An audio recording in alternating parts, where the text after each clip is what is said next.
နာရဝိန်တထေးကြီးဟာလှူမှုတမ်းမှုတွေလုပ်တဲ့အခါတချို့ကတော့နာရဝိန်တထေးကြီးလှူလို့မွဲတယ်လို့ဒီလိုယူဆတယ်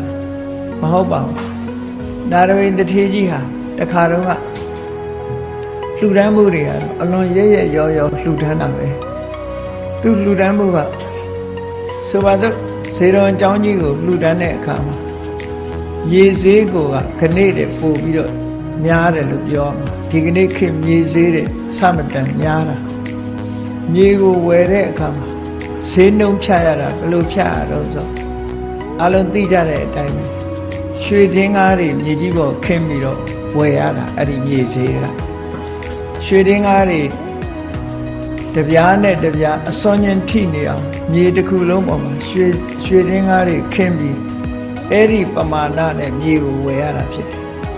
ဇေရွန်ဥယျာဉ်ကြီးကိုဝယ်တော့ကရွှေတင်းကားအပြားမြောက်များစွာ18ကလေးလောက်ကုန်ကျသွားတယ်မြေဘိုးတွေမဲ့အဲ့တော့ကုန်တယ်နော်မြေဝယ်ရတာကိုကတန်ဖိုးအမတန်မှကြီးတယ်တခါကျောင်းဆောက်တော့လဲ18ကလေးကုန်ကျောင်းဆောက်လိုက်တယ်တခါကျောင်းရည်စဲချတော့လဲ18ကလေးကုန်ကျောင်းရည်စဲချလို့ဆိုအမတန်မှရရောတဲ့ဘုရားဘာသာဝင်မဖြစ်ခင်ကတည်းကစိတ်ထဲနှလုံးသားထဲကိုက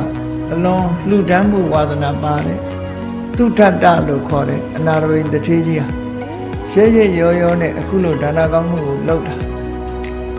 ဒါနကောင်းမှုကိုလုပ်ခဲ့အဲ့လိုတန်ဖိုးကြီးမားစွာပေးပြီးတော့လှူတဲ့နာရဝိန်တထေးကြီးဟာအယောင်းဝယ်တွေနဲ့ပတ်သက်လာတဲ့အခါမှာဘာဖြစ်လာ